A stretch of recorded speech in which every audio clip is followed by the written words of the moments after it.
Released on July 18th, 2016 by Emil Ace Mako, Five Nights at Candy's quickly became one of the most notable Five Nights at Freddy's fan games. With a unique cast of characters and new game mechanics, it was an interesting remix of the gameplay style while still holding the Five Nights at Freddy's formula. Let's take a look in a little more detail. We are greeted by a colourful office, the classic two doors, but also a closable window in front of us. The phone guy also tells us some useful information. Freddy's is shut down, all the lights have been shut off, but we can use night vision on the cameras, and the longer the doors are used, the more power they drain. Candy's as a pizzeria is pretty different to that of Freddy's. The environment feels a lot brighter, like it's an actual place to go and not a happenstance for creepy shit to go down. The characters themselves, at least for this first night, are also not inherently creepy. What they are doing is. The nightlight helps escalate that level of creepiness. In the light, the characters look friendly, huggable almost, but turn them off and look at their eyes? Pinpricks. The animatronics might be watching the cameras, but their souls are looking at you. And it's the exact same thing with the doors. Once you finish the night, you begin controlling a camera dated the 22nd of September, 1987. This means that whatever happens here takes place about 2 months earlier, as seen in The Office dated November 16th, 1987. On the camera, the puppet appears and tweaks out at about 2 AM and the section ends. Let's hear what the phone guy has to say now. You should know some of them so you don't get nervous if you hear anything. Let me see, the animatronics sometimes start to walk around on their own. Oh well, alrighty then. Back to the camera at around midnight, 23rd of September. Chris, what is there? There's nothing. Thank you, son. Until there is, and there's endoskeleton parts and blood everywhere. The previous night guard brought a wrench to one of his shifts and tried beating the crap out of an animatronic.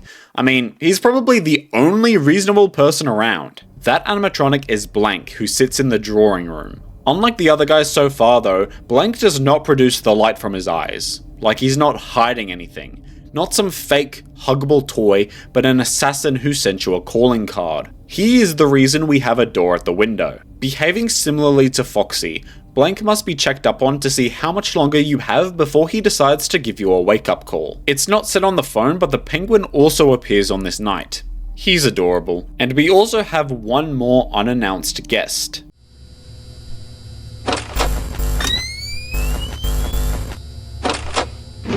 This is Old Candy. Similarly to Blank, he doesn't produce light from his eyes, nor is he still a part of the joy. He's been abandoned, and he's going to take it out on you. He only appears on the left side, but I didn't know he was going to appear on this night, so it caught me off guard massively.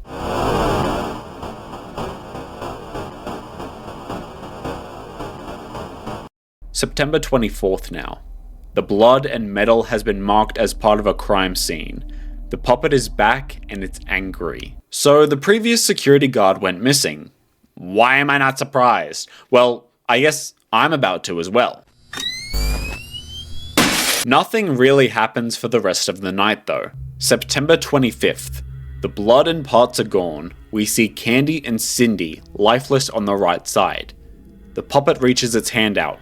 Nothing. Nothing again. Something. We get 2 messages tonight. The first message, phone guy has a latte? Oh, sorry, I have a latte here. Anyway, I have... There is a second secret door on camera 9 that definitely doesn't have something creepy behind it. And the second message?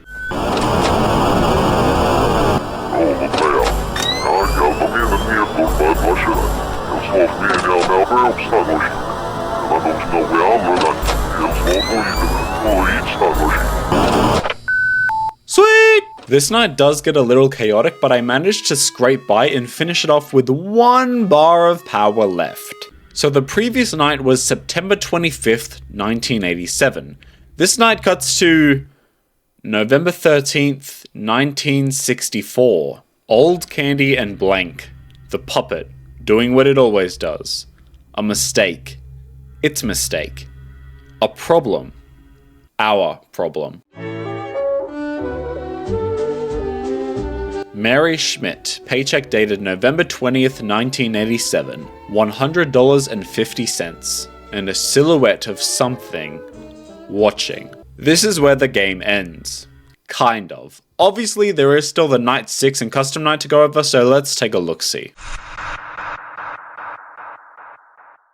This night has a new animatronic, the one in the outline of your paycheck from Night 5, the Rat. He behaves like that of Old Candy, but appears on your right side as well. Night 6 is a pretty chaotic challenge, especially with Blank taking up all your power because he just doesn't make a move for some reason. But beat it and you are awarded with this.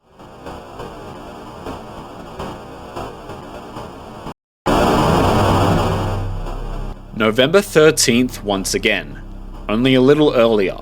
The Rat gets up from his spot between Old Candy and Blank, walks around, and ends the night. We get our paycheck. Mary Schmidt, November 21st, 1987, $20.10, and the Rat silhouette is no longer present. We also unlock Custom Night and extras, which is cool. To be perfectly honest, I'm not going to play 720 mode in this game or any of these games and beat it to see what happens, so let's hit a LARP session really quickly. If you manage to do this crazy night, you are awarded with a pink slip. Okay then. While we're here, let's also go over Five Nights at Candy's Remastered. But wait, aren't you gonna go over Five Nights at Candy's 2 and 3 first?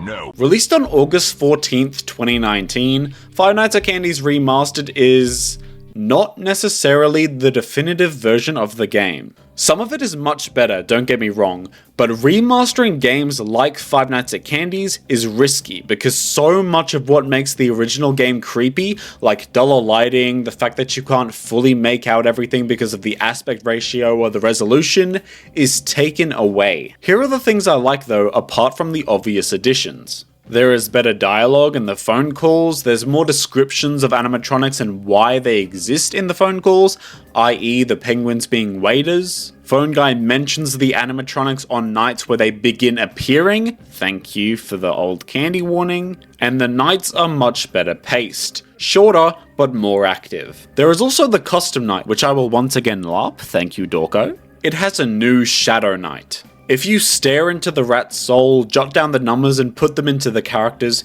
you find yourself facing up against Shadow Candy in a slightly augmented pizzeria with photos of the creepy Old Candy everywhere. When you beat the night, a teaser for Five Nights at Candy's 4 will play, featuring Old Candy and an audio log. You also unlock Camera 13 where you can see old posters and where Rat starts during Night 6. Very cool stuff. Overall, it definitely has some good points, but I'm not too sure which one I prefer out of Five Nights at Candy's or the remastered version. Oh, he's active! But I'm getting ahead of myself. We still have 2 games to look at and a story to figure out. Released on February 28th, 2016, Five Nights at Candy's 2 shows what happened to the animatronics after Five Nights at Candy's. Let's take a look. We play as a girl who lost a bet, so her friends put her in hell for 5 nights. The whole cycle involves using the phones around the place to lure the characters away from your location, similar to Five Nights at Freddy's 3. You can flash in front of you to see if any of them are in the hallway, but the gameplay, at least for the first couple nights,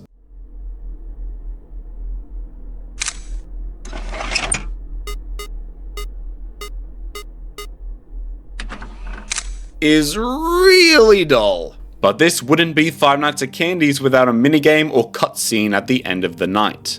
In this one, we play as Chester sometime during 1989, from the calendar on the wall in the first game's office. We put the key in the lock and... alright then. Night 2 introduces Chester as a mechanic. He'll try to make his way through the vents and you must call the phone in the same room he appears in to scare him off. Still pretty boring though. The next minigame is that of the penguin. We must return pieces of Chester back to the box in one of the storage rooms. This still takes place in 1989, but I don't know how much longer after the Chester minigame. Penguin and Candy finally start appearing on night 3. Candy behaves the same as Cindy with the phone calls, no problem there. But Penguin behaves not dissimilarly to the phantoms from Five Nights at Freddy's 3. Except, instead of jump scaring you if you look at him too long, he shuts down your cameras and therefore your phone laws temporarily. He's not that hard to avoid, but he will fuck you up if you get sloppy. Still a pretty easy night though.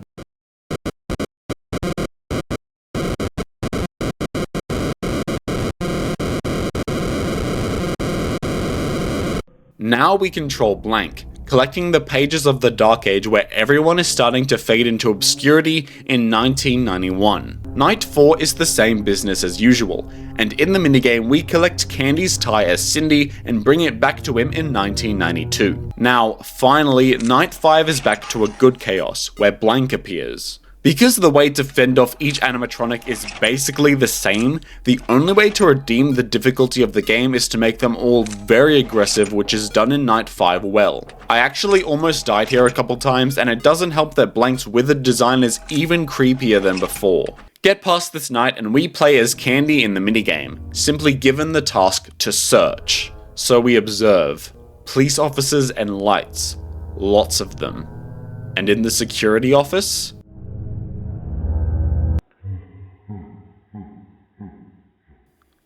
a body of one of the night guards, calendar dating 1993.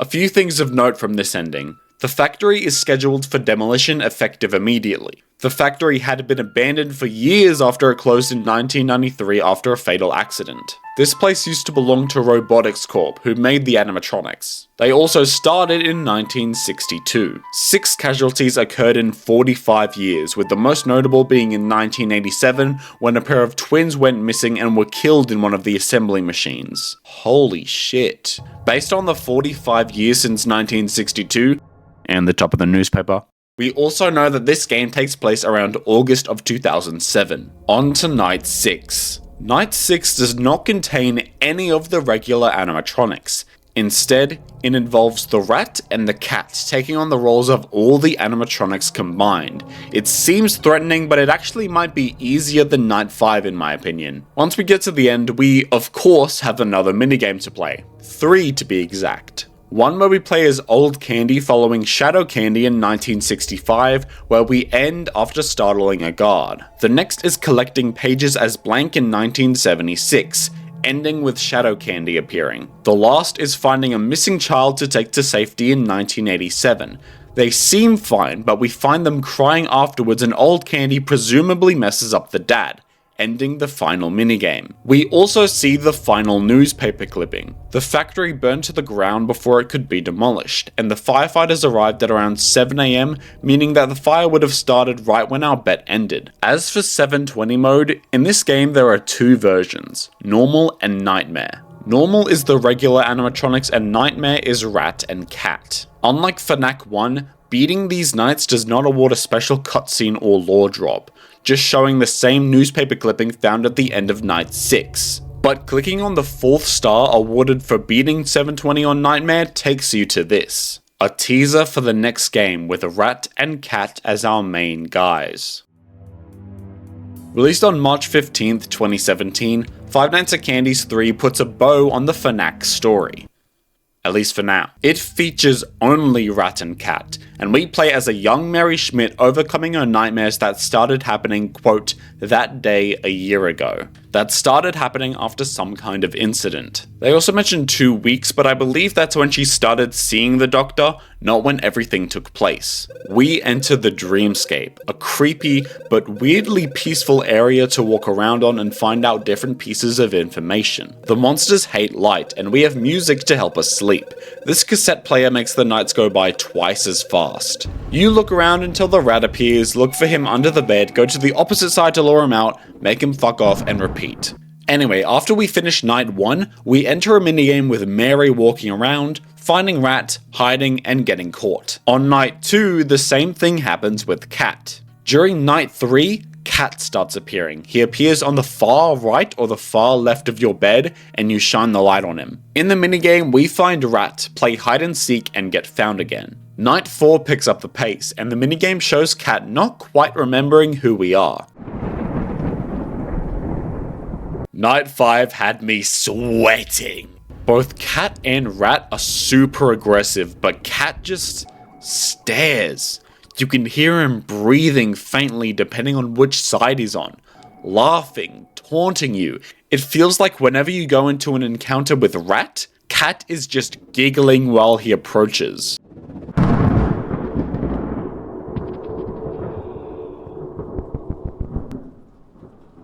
Once you beat it, we go to the day of the show.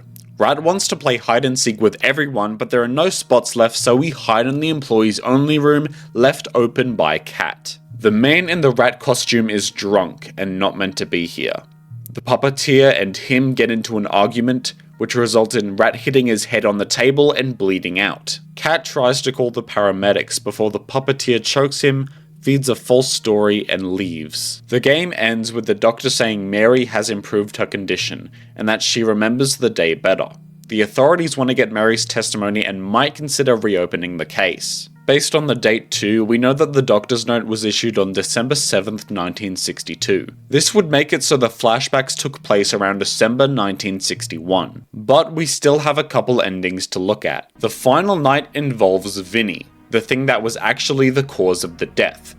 Kind of, because it was really the puppeteer, but anyway. This night looks immensely difficult because Vinny is relentless and his flashlight sections last so long, but at the end, the game picks off where Night 5 left. Mary leaves the closet, finds her way out of the building, and is finally safe. The doctor's note reveals that Mary is just about fully recovered, and as of June 14th, 1963, she'll be A-OK. There are also 2 non-canon endings. One involves a lollipop, which is basically promoting Emil Mako's next game. Cool, but it has nothing to do with Five Nights at Candy's. The other is the forgotten ending, where you knock over the origami cat a bunch, causing Mary to forget the truth of what happened and not be able to face her fears. Origami cat helps get rid of the nightmares by keeping you awake forever, and even when you try to close your eyes, he'll be there. Well, that got dark quick. But now that we have all the pieces, let's try to put the puzzle together.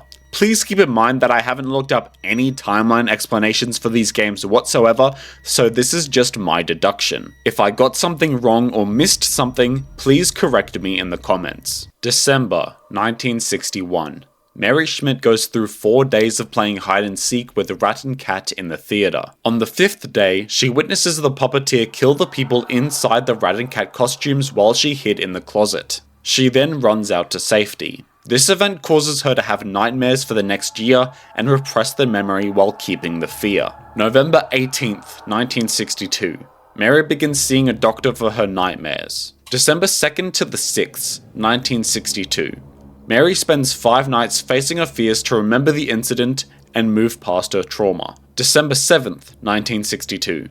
Mary's condition has improved, she remembers the incident and the authorities want to hear her story and possibly get her to testify. Robotics Corp is also founded sometime in 1962. June 14th, 1963. After confronting Vinny, Mary sees the end of her recovery and doesn't need any more counseling. November 13th, 1964. Old Candy, the Rat, and Blank are sitting on a conveyor belt in the Robotics Corp factory.